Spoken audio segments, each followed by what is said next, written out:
Hey fantastic people, welcome back to F1ntastic Gaming. You can see we're back here with F1 2020 My Team Career Mode, episode 7 for the Monaco Grand Prix today. You can see we have a bunch of admin to do. We have some days left in the activity timeline and we have to review some sponsors. So we're gonna go and manage the sponsors.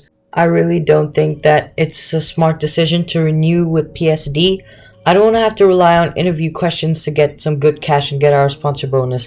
So I want to focus it on our performance rather than just interview questions. So I think it's better to get a new contract with Monaco Paris. And their sponsor goal is to score more points than the vehicle directly above us in the vehicle comparison, which is Haas. And we're easily outscoring them. So I think that this sponsor is better for us, and it's better for me to push my performance further, and it's better to push the team's performance further. Now we have some good cash, really good cash. So we're going to invest in facilities. We're going to get a facility upgrade for the build time, $1.5 million, and it's going to arrive pretty soon. And you can see that that's going to be the first new thing, the first facility upgrade we get on the durability side. But right now we're gonna forward through time, and this is a huge mistake that I made because we had loads of time left in the activity timeline, but you can see there's stuff filled in for the weekly resources and the facility upgrades, and I actually forget to finish the timeline. And you can see, Carl, what is wrong with you? You should remind me earlier. Carl just reminds me so late. There's no time left to the Grand Prix weekend now. And yeah, that's a major disaster for us now because we really missed out on some good activities that we could have done. And you can see that I got a low cash warning earlier, so I just wanted to check when my contract renewal with my teammate would be. I was just going through some final checks. You can see we purchased all the level 1 driver perks and everything. But then these messages came up from Carl, and yeah, just Carl, and there's the power unit upgrade coming from Honda. So Honda have given us free upgrades that have gone to AlphaTauri and Red Bull as well, and there is a development upgrade in the durability since we got the new facilities. And I also forgot to restart that upgrade that failed at the start of the episode. If you would have seen, a durability upgrade failed, so we restart now, so it's gonna come in a little bit later. And now we're stuck with like 28 resource points, very low resource points. And yeah, you can see that we finished 6 race weekends. This is episode 7, so we have the option to replace the gearbox. So I go to the engine area, the vehicle area, to see if my gearbox is worn out and if I need to replace it. And you can see it's in perfectly good condition. Everything's good, both the practice and the event gearbox. They're both really good in really good condition. So I don't think I need to replace them. I want to take this gearbox as far as I can so that I can have a reliable gearbox all the time. And you can see I select no to replace the gearbox. And now, before we head to practice, there is a very important email from Jeff. He says, I guess the main thing to say about Monaco, try not to panic or try not to get impatient. These two things will be your worst enemies here. There's more of a test for your own mentality than is your driving skill. And just remember, you can't take the hairpin too tight. The circuit drops away if you try and take it too cute, and you bottom out of the car and you understeer into the world's most embarrassing crash. Some really wise words there from Jeff. Monaco is a mental challenge. You need to be very patient, and you need to try to push that a little bit less so that you don't crash, because the barriers are so close. And that Grand Hotel hairpin, which is the tightest corner in F1, yeah, it's gonna be really embarrassing if you crash out there because it's such a slow speed crash if it does happen. But now we head straight to qualifying. You can see that I'm just waiting for a little bit of time. Don't know why I was doing that. But yeah, I finally go into the menu, the screen, and you can see I'm just playing around with the setup. I have more wings, higher wings, low tire pressures, but 8.6 wings, 7 wings actually, because yeah, 7 wings. You can see I'm kind of adjusting it because I know that I need high downforce. It's Monaco, you need high downforce, but in the end I change it to 8.5 wings. I think that's a good balance. That's good because I need front end. I need the front end to turn, but I don't want to compromise myself too much. You can see we get a little bit of oversteer off the exit of that corner there. Maybe because we put the downforce a little bit less in the rear end, but I think it's okay. I don't think we'll be facing too many problems for that. You can see we're starting the lap. It's really difficult in Monaco, and yeah, my morale was not that good coming into this qualifying session because I had really tough practice sessions.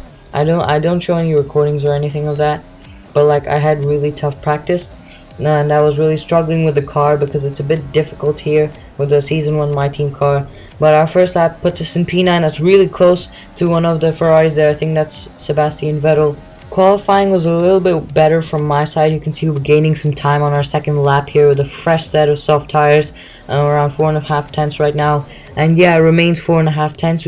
You can see we get a little bit of wing damage, and I didn't fully notice that at the time, but yeah, we did get a bit of wing damage. And now we come across the line. What position is it going to be? P11. So it's P11 right now. We're behind Giovinazzi. That's really worrying because usually we're ahead of the Alfa Romeos. So I was a little bit surprised there. But heading back to the garage, you can see we have that wing damage. I skipped that repair time, and now we're going to. You can see we're going to go out on another fresh set of soft tires. I think that second lap wasn't on fresh set of soft tires. I think it was a used set. But yeah, it was a used set because it put us in P18 only. So you can see that we need to go out again because P18 is absolutely horrendous. And yeah, we're coming through with no damage, fresh tires. You can see we're already gaining time as we start the lap, and coming to the end of the lap, it's a great lap for us, 6 tenths gained. I think that's going to do us some good. Coming through the final corners, you can see we get on that curb heavily there, and we run out of hot lap ERS. Coming across the line, 6 tenths gained, it puts us up into P8. That's a huge gain. I think that was like 10 positions. So that was really good for us, but I know that it's Monaco, so I can't waste time. I need to get out again and do my best again. I need to just push because I know that the AI at the end they're just gonna be OP, and then they're just gonna overtake me basically. So I need to push as hard as I can to get a good position. 4 through time a little bit now, not much left in the session. Oh, and you can see it's very close. Gasly is ahead of us. He's holding us up a little bit, but we have only like 20 seconds left in the session. We can easily start the lap though. I think it's gonna be okay. But Gasly giving me so much dirty air. You can see I kind of have to cut turn 1 a little bit because I'm struggling for grip. You can see I've read first sector. Gasly completely ruining our qualifying as qualifying is complete now. He's just giving us so much dirty air. Monaco, dirty air is an even bigger nightmare. It's a massive nightmare at Monaco because you need so much downforce, and dirty air can rob you of so much downforce. The delta's totally lying. I mean, it says we're gaining time, but it's red sectors. And coming across the line, it's an okay qualifying session for us. It says 9th, but then goes down to 13th. So actually it's not okay. It's a pretty bad qualifying session for us. P13 behind the Racing Points, the McLarens, and the Renaults, and then the top 3 teams. So things aren't looking that good for us. You know, we've been finishing ahead of these guys usually, and we're only 5 or 6 positions ahead of our teammate as well. So it's not that good. Now we have a press interview with Claire. Great work out there today. Let's have your thoughts. What was the secret of your qualifying pace? I'm sure you know by now that we have to give the credit to the team. It's the most obvious option. It will boost our acclaim. This is my team career mode, so we have to push it for the team. And I'm gonna say good stuff about Ferrari because it increases our acclaim, increases reputation, and you know, it's just more positive. When you say negative things, it kind of gives you like you're kind of in a bad position, makes more negative thought in the game, so things will not be so good for you. So I think it's better to like praise other teams. You can see good acclaim boost for both me and Jordan King, and I am head of Jordan King in acclaim. And let's head to the race.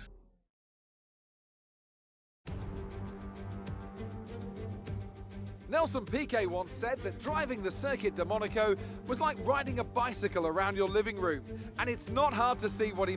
Oh dear, it's happened again. So the same issue with the recording that happened in both my Vietnam videos basically just happened again, which is exactly where we're heading straight to the race. We can't see the intro, and yeah, that was really disappointing. Don't know why that happened, but we go to 5 red lights and it's lights out and away we go. You can see we get a good getaway, awesome getaway. We cross Ocon straight away. We start in P11 because of a few grid penalties, because of engine penalties, but we make a huge dive bomb down the inside. We make a bit of contact with Stroll. He just left us no space, and now we're up into P7. We've already gained 4 positions in the first corner, so we're really doing well here.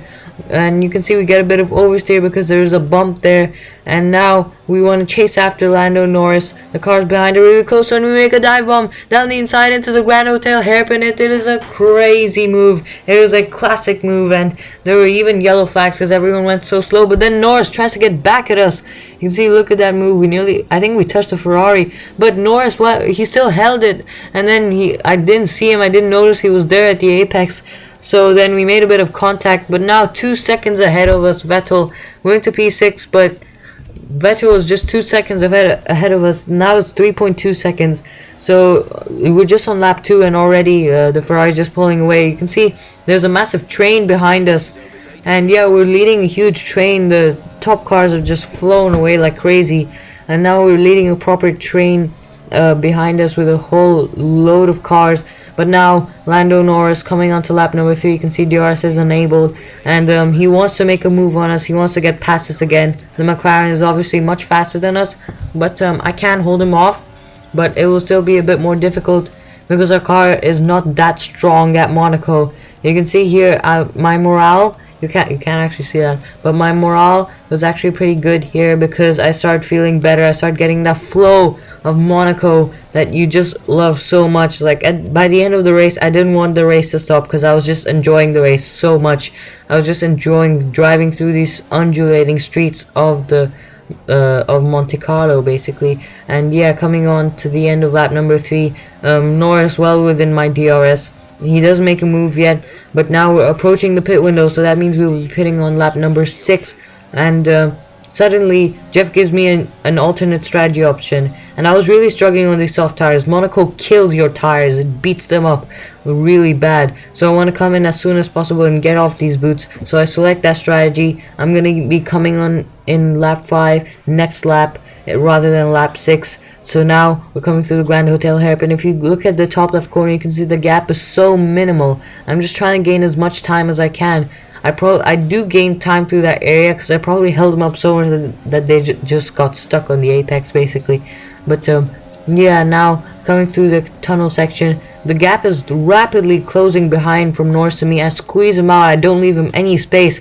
I went so aggressively on that curb that I nearly touched the wall, so that was really close. I could have gotten some damage. Luckily we didn't get any damage, but we defend our position well. And now the pit window opens. We're going to be coming in this lap number 5. But here's an important radio message from Jeff. The car behind is dropping back by about 0.3 a lap. You can see that we're gaining time on Lando Norris. We're actually gaining time, which is really good for us. My tires are still beaten up, but the thing about Monaco is, in the corners, in any track, but especially in Monaco, you stay close in the corners, but then on the straight he kind of gains that time back. So that's why I'm not actually able to gain too much time on him. We've now come in for our pit stop. You can see it's a really slow pit stop, especially when I try to release the clutch. I don't know why, but it just wasn't happening. And it's a 3-second pit stop. We come out dead last, 6 seconds behind the man who ruined our qualifying completely, Pierre Gasly, by the way. And yes, 7 seconds now because we lost momentum coming through turn 1 because that pit exit is pretty awkward and we can't cross that yellow line. Otherwise we will get in trouble. We will get a penalty probably. And so yeah, you can see we're pushing on these medium tires, feeling much better with this fresh set. And now I'm gonna try and gain time ahead. You can see that for some reason it says the gap is 1 lap, but 3 cars come into the pits, 3 cars that were behind me: Stroll, Ricciardo, and Norris.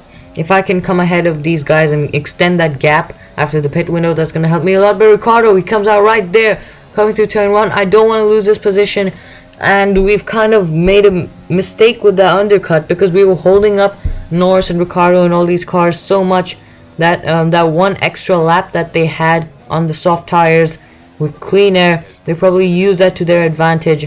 And now coming through to lap number 9, I think Norris has come in, but he's basically disappeared.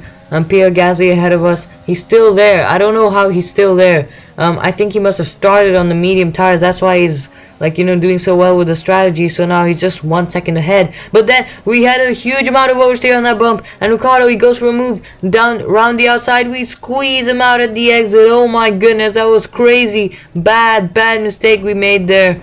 And what is he doing? Why is he overtaking me there? Who's dumb enough to overtake someone that... Oh wait, that was me. Yeah, I did that on lap 1, but there's no lap 1. I don't know why he just held it through. I squeezed him, I did whatever I could, but that mistake was so horrible. We lost all that hard work. And yeah, really disappointing. I was really upset about that mistake, but I got actually really lucky that I managed to catch it, because I would have easily been in the wall, would have destroyed my front wing. But now the safety car is deployed. The safety car is deployed. The Monaco Grand Prix. Sebastian Vettel is out of the race, and we slowed right down to match the Delta. But yeah, he's gone off at turn 1. I don't know what happened there. It's an engine failure again this year. I don't know how many times it's happened this year. Definitely multiple times. An engine failure from the Ferrari. Yeah, that's pretty sad. Maybe he didn't replace his gearbox or something. I don't know, but his engine's just blowing up, and now we've caught up to that safety car queue on lap number 15, right behind Pierre Gasly. I really want to overtake this guy so I can get into the top 5, which is going to be really good for us, seeing that we started in P11, which was originally P13, but yeah. We started in P11. If we can make it into the top 5, it's going to be a really great race for us. And now, lap number 15, the safety car is coming in, so we have to maintain that slow speed. But at Monaco, the safety car restart is going to be a disaster, because the dirty air through that final corner is so bad. Yeah, I'm really not happy with that. But now we're using so much overtake mode. We're using slipstream.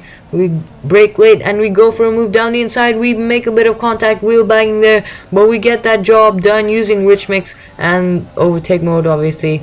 And yeah, that was a great move on Pierre Gasly. We finally got that done. Gap ahead 1.3 seconds, 1.8 seconds, 1.9, 2 seconds. Forget about the gap ahead. Hamilton's just pulling away like crazy. But yeah, you can see our medium tires are getting beaten up as well, and Gasly is actually holding up Ricardo. Gasly really lost out this race. He didn't pit under the safety car, which is a stupid move, really. I don't know what the AlphaTauri strategists are doing there. He pits in now, lap number 16. He's going to lose a heap of time, because the train behind me is even closer now.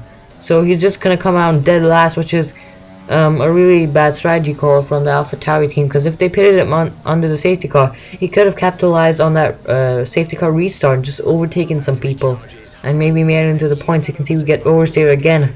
Whew, I was having flashbacks and deja vu from that crash that I had, almost crash that I had actually. And now we're moving on to lap number 18, 2 laps since the safety car came in, and DRS has been enabled now. Actually, I think it's 3 laps, I'm not so sure. But yeah, the gap behind is 1.1 seconds, so Gasly really held the Renault up. So he actually helped me a little bit this weekend, thank goodness. But yeah, he held Ricardo up, and now the gap behind is over a second. That diminishes like crazy. Over 1 lap, he just catches up to me so much. 5/10 is the gap behind now. He easily has DRS. And yeah, that was just worrying there, how quickly he caught up to us, how quickly the cars behind caught up to us. But now we move on to the final lap, lap number 20. You can see our tires are so old, but Ricardo, he's a little bit far behind, so I've probably held him up a little bit over this lap number 19, over the previous lap, sorry. And yeah, the final lap of the race, we clipped the barrier a little bit. Luckily, our front wing is fine. I'm just really being cautious here, but I'm really pushing as well. It's kind of a mix of the two, because I don't want to lose this position. I've worked pretty hard this race to get this P5, and I think I deserve it. So I want to keep this. You can see coming through that Grand Hotel hairpin, the slow hairpin. We're probably losing some time there because of the lack of grip we have and how much confidence I don't have in the car. But Max Verstappen wins the Monaco Grand Prix for Red Bull. We're coming through the final corner after defeating Red Bull, after defeating Norris, and after getting hampered by Pierre Gasly as well, to finish in P5 and a top 5 finish for this race. I'm really happy with that. Jeff doesn't care. I'll just ignore that. Now we get driver of the day, but again, why does our icon not load? I don't know what this bad luck is, but let's watch the podium ceremony as Max Verstappen yet again wins a Grand Prix. Tell me, Ant, how did they manage to achieve this win? It was a question of right place, right time today. We were looking at an entirely different race before the safety car came out, but they were able to take full advantage after the field had been bunched up. Here come today's winners. The team at Red Bull have done a phenomenal job recently. It's clear to see that they've put in the work, and they should be proud of the victory they secured here.